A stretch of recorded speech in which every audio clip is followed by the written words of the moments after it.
Mesmerizing wedding collection. Tejaswini by Chungat Jewelry. Edassery jewellery Kalady. ഏറ്റവും കുറഞ്ഞ പണിക്കൂലിയിൽ ലൈറ്റ് വെയ്റ്റ് 916 സ്വർണ്ണാഭരണങ്ങൾ ലഭിക്കുന്ന കാലടിയിലെ ജനപ്രിയ ജ്വല്ലറി ഇടശ്ശേരി ജ്വല്ലറി കാലടി. അങ്കമാലി മൂക്കന്നൂർ ശങ്കരൻകുഴിയിൽ സ്വകാര്യ വ്യക്തിയുടെ പറമ്പിൽ നിന്ന് ചന്ദനമരം മുറിച്ചു കടത്തിയതായി പരാതി. പൊന്മറ്റം മാടശ്ശേരി ജോസഫാണ് പരാതിക്കാരൻ. അങ്കമാലി പോലീസിൽ പരാതിപ്പെട്ടിട്ടും വേണ്ടത്ര അന്വേഷണം ഉണ്ടായില്ലെന്നും ജോസഫ് പറയുന്നു. ജോസഫിന്റെ പറമ്പിൽ നിന്നിരുന്ന വർഷങ്ങളുടെ പഴക്കമുള്ള ചന്ദനമരമാണ് ആരുമറിയാതെ മുറിച്ചു കടത്തിയത്.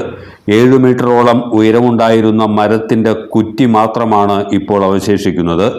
ജോസഫ് താമസിക്കുന്ന വീട്ടുവളപ്പിന്റെ അഗ്രഭാഗത്താണ് ചന്ദനമരം നിന്നിരുന്നത്. ഈ ഭാഗത്ത് ലോറി കടന്നു പോകുന്ന തരത്തിലുള്ള റോഡുമുണ്ട്. മരം വെട്ടിയെടുത്ത ശേഷം ഉപേക്ഷിച്ച ചില്ലകൾ ഉണങ്ങി തുടങ്ങിയിട്ടുണ്ട്. അതിനാൽ മരം വെട്ടി കടത്തിയിട്ട് കുറച്ചു ദിവസം കഴിഞ്ഞതായാണ് കരുതുന്നത്.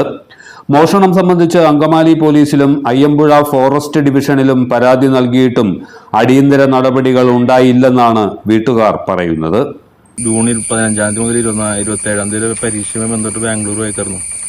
അപ്പം 20 പറമ്പിലൊന്നും ഇവിടെ ഒരു ചന്ദനമരം മോഷണം പോയി കണ്ടു.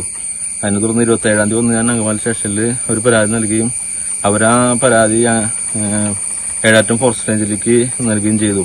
അവരിത് പ്രൈവറ്റ് പ്രോപ്പർട്ടിയിലാണ് ചന്ദനം നിന്നുകൊണ്ട് അവർ തെഫ്റ്റായിട്ട് എടുക്കാൻ തിരിച്ച് അങ്കമാലി സ്റ്റേഷനിൽ പരാതി ഫോർവേഡ് ചെയ്തു. വീണ്ടും അങ്കമാലി സ്റ്റേഷനിൽ അവർ ഏഴാറ്റം ഫോറസ്റ്റ് റേഞ്ചിലേക്ക് പരാതി വീണ്ടും ഫോർവേഡ് ചെയ്ത് അവർ കോർട്ട് വഴി വീണ്ടും അങ്കമാലി സ്റ്റേഷനിലേക്ക് പരാതി നൽകിയെന്ന അങ്കമാലി സ്റ്റേഷനിൽ അതിനുശേഷം യാതൊരു നടപടികളും സ്വീകരിച്ചില്ല. ഇതുവരെ ഒരു പോലീസ് പോലും ഈ മോഷണം ഇവിടെ നടന്നിട്ട് അങ്കമാലി സ്റ്റേഷനിലെ ഒരു പോലീസ് ഉദ്യോഗസ്ഥൻ പോലും ഇവിടെ ഇങ്ങോട്ട് മോഷണം നടന്ന സ്ഥലത്തേക്ക് വന്നിട്ടില്ല. അങ്കമാലി എസ്.ഐക്ക് നേരിട്ടാണ് ഞാൻ പരാതി നൽകിയത്. കുറച്ച് കാലങ്ങളായി ഈ ഭാഗങ്ങളിൽ ചന്ദന മോഷണം വളരെ വ്യാപകമാണ്. ഞങ്ങളുടെ അപ്പുറത്ത് പറമ്പിൽ നിന്ന് 4 ഈ ദിവസങ്ങളിൽ തന്നെ മോഷണം വേണ്ടായിരുന്നു. പിന്നെ പള്ളിയിൽ നിന്ന് 2 ഈ പറമ്പിൽ തന്നെ ഒരു 2021 ഒരെണ്ണം മോഷണം വേണ്ടായിരുന്നു. ഈ പോലീസ് ഇങ്ങനെ മോഷണം നടന്ന സ്ഥലത്തേക്ക് വരാതിരിക്കുക, യാതൊരു നടപടി സ്വീകരിക്കാതെ മോഷണം നടത്തുന്നവർക്ക് ധൈര്യമാണ്, ഇനിയും മോഷണം നടത്താൻ പേടിക്കാല്ല എന്നൊരു സന്ദേശമാണ് പോലീസുകാർ മോഷണക്കാർ കൊടുക്കുന്നത്. പോലീസിൻ്റെ ഭാഗത്ത് യാതൊരു നടപടി ഉണ്ടായിട്ടില്ല.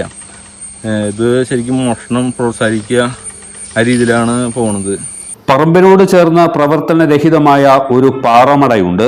ഈ വഴിയിലൂടെ ഏതാനും ദിവസം മുമ്പ് രാത്രി ഒരു വാൻ കടന്നുപോകുന്നത് കണ്ടതായും പരാതിയിൽ പറയുന്നു. എല്ലാത്തരം അഴുക്കിനെയും തുടച്ചുമാറ്റി സുഗന്ധം പരത്താൻ ഇനി എന്നെന്നും ഓർമ്മ പെർഫ്യൂംഡ് ക്ലീനിംഗ് ലിക്വിഡ്. വീടെന്നും സ്വർഗമാക്കാൻ ഓർമ്മ പ്രോഡക്ട്സ്. ഇതെവിടുന്നാ? നമ്മുടെ MV ചാക്കോ ജ്വല്ലറിന്ന് 70 വർഷത്തെ പാരമ്പര്യല്ലേ? MV Chacko jewellers Angamaly. ഇനി കണ്ണു തുറക്കാം കാഴ്ചയുടെ പുതിയ ലോകത്തേക്ക്. Idimannickal Edge Opticals, opposite Little Flower Hospital, Angamaly.